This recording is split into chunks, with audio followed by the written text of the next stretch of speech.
Good morning students. आज हम BA part second के पेपर फर्स्ट समष्टि अर्थशास्त्र में, जैसा कि हमने कल अध्ययन किया था राष्ट्रीय आय की अवधारणाएं, आज हम अध्ययन करेंगे राष्ट्रीय आय का माप। राष्ट्रीय आय का माप किन विधियों के द्वारा किया जाता है? राष्ट्रीय आय की गणना 3 स्तरों पर की जाती है। सर्वप्रथम 1917 में प्रोफेसर शुम्पीटर ने इन तीनों स्तरों पर राष्ट्रीय आय का अनुमान लगाने का सुझाव दिया था। और वो 3 माप कौन से हैं राष्ट्रीय आय को मेजर करने के? आय विधि, उत्पाद विधि और व्यय विधि। सर्वप्रथम हम देखेंगे आय विधि।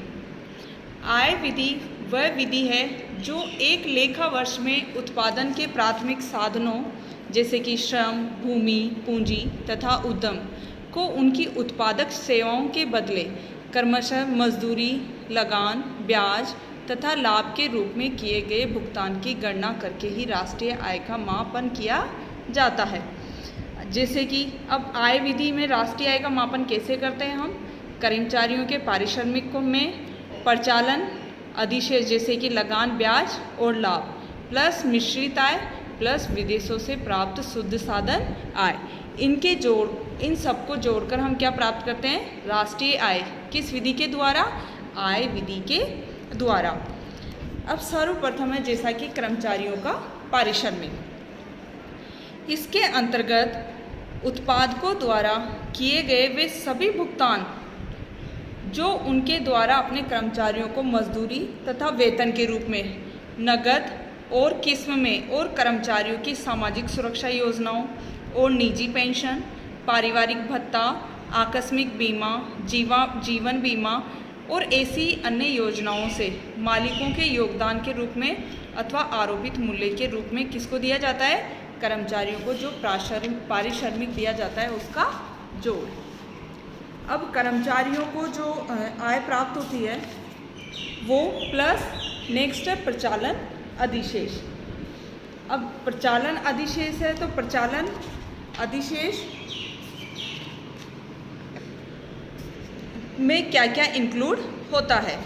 जैसे कि किसी फर्म को उत्पादन प्रक्रिया के दौरान प्राप्त होने वाली गैर मजदूरी आय अथवा संपत्ति और उद्यम से प्राप्त होने वाली आय जैसे लगान, ब्याज तथा लाभ के जोड़ को क्या कहते हैं हम?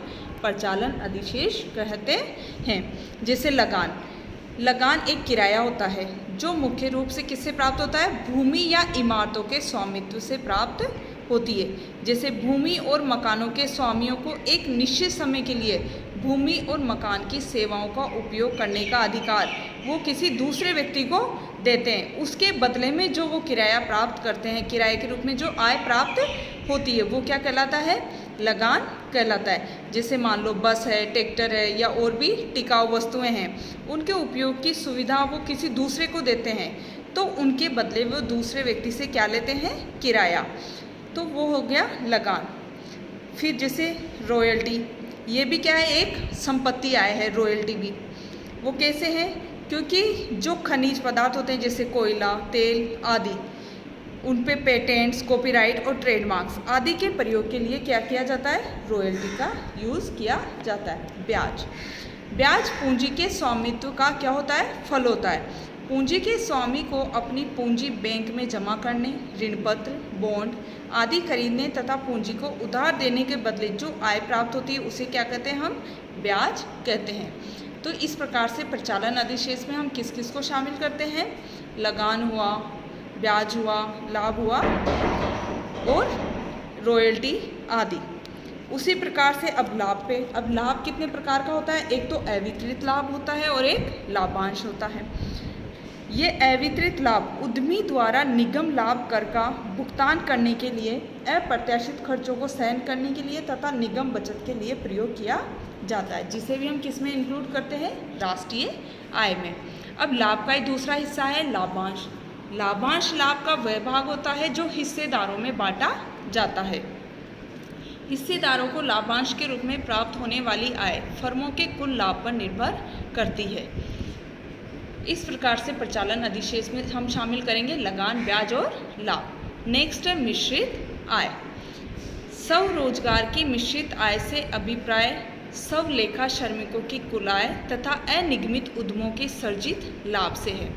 मिश्रित आय में काम से प्राप्त आय, संपत्ति और उद्यम वृत्ति से प्राप्त आय को शामिल किया जाता है। जैसे कि मान लो एक दुकानदार है, किसान है, डॉक्टर है, हलवाई है आदि की आय किस में होगी? मिश्रित आय कहलाएगी।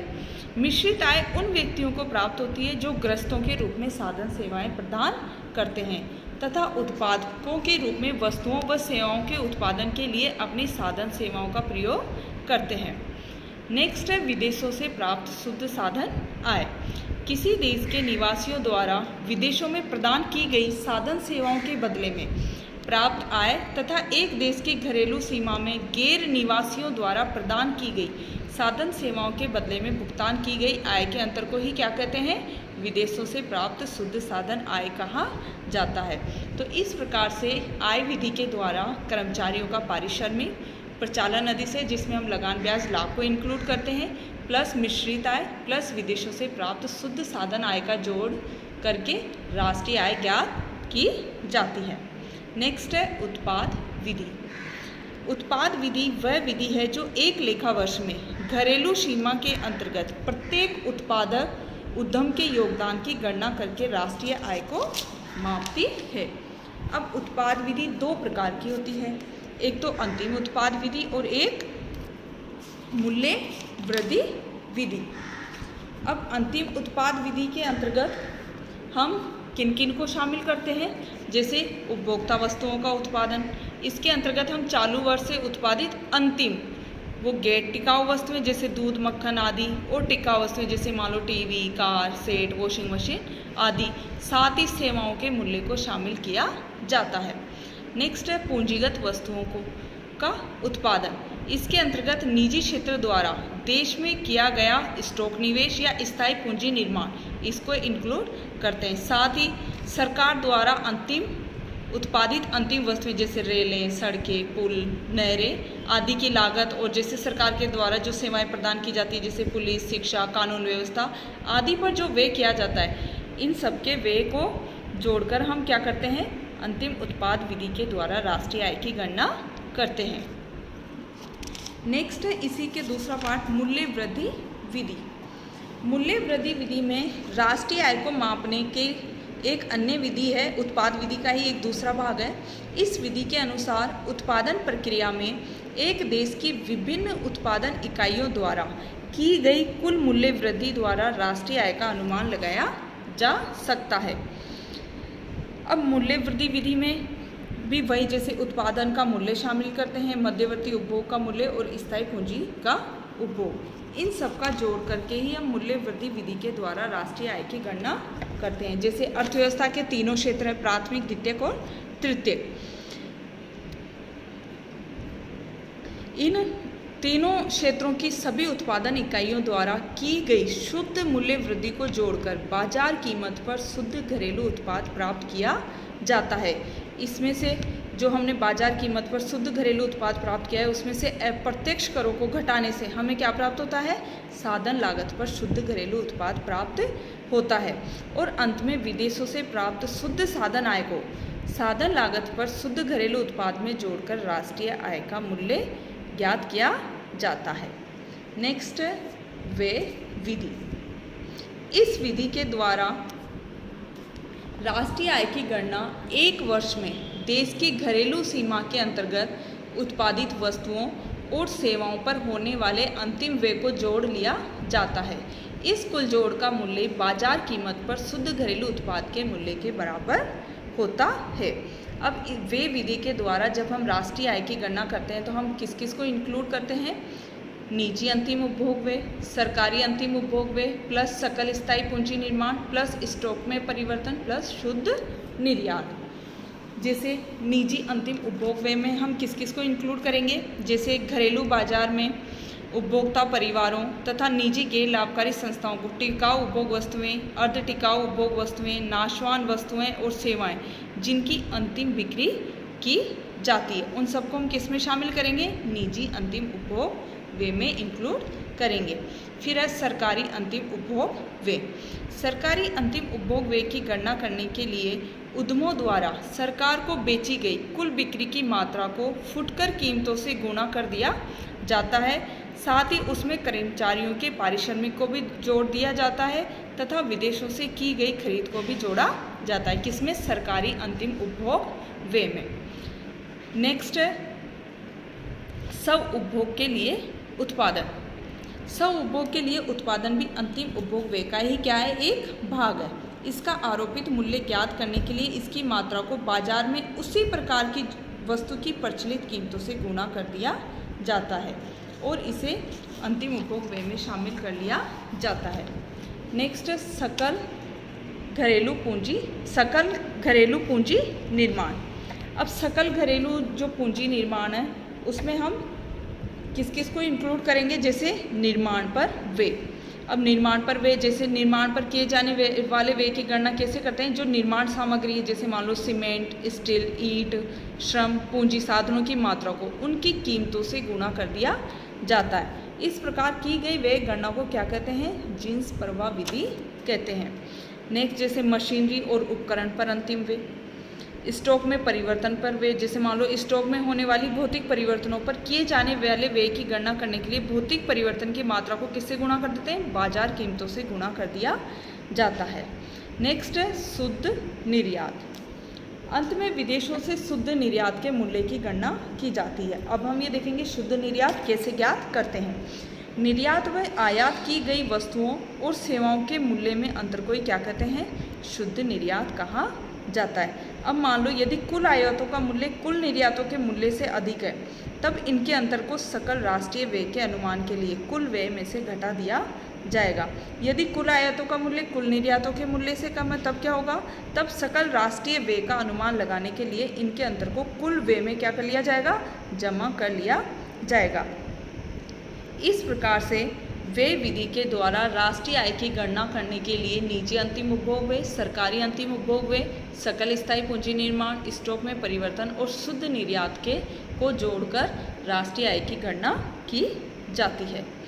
अब राष्ट्रीय आय की गणना करने में हमें किन किन कठिनाइयों का सामना करना पड़ता है? फर्स्ट है अंतिम तथा मध्यवर्ती पदार्थों में भेद। अब जैसा कि हमने अभी तक देखा है कि राष्ट्रीय आय में हम किसको इंक्लूड करते हैं? केवल अंतिम वस्तुओं और सेवाओं को ही शामिल करते हैं, क्योंकि मध्यवर्ती पदार्थों को अगर हम जोड़ लेते हैं तो उससे कौन सी समस्या उत्पन्न हो जाएगी? दोहरी गणना की समस्या उत्पन्न हो जाएगी। नेक्स्ट है कीमतों में परिवर्तन। वस्तुओं की कीमतों में भी लगातार परिवर्तन भी राष्ट्रीय आय की गणना को क्या बना देते हैं? अस्थिर बना देते हैं। नेक्स्ट है प्रतिफल रहित सेवाएं।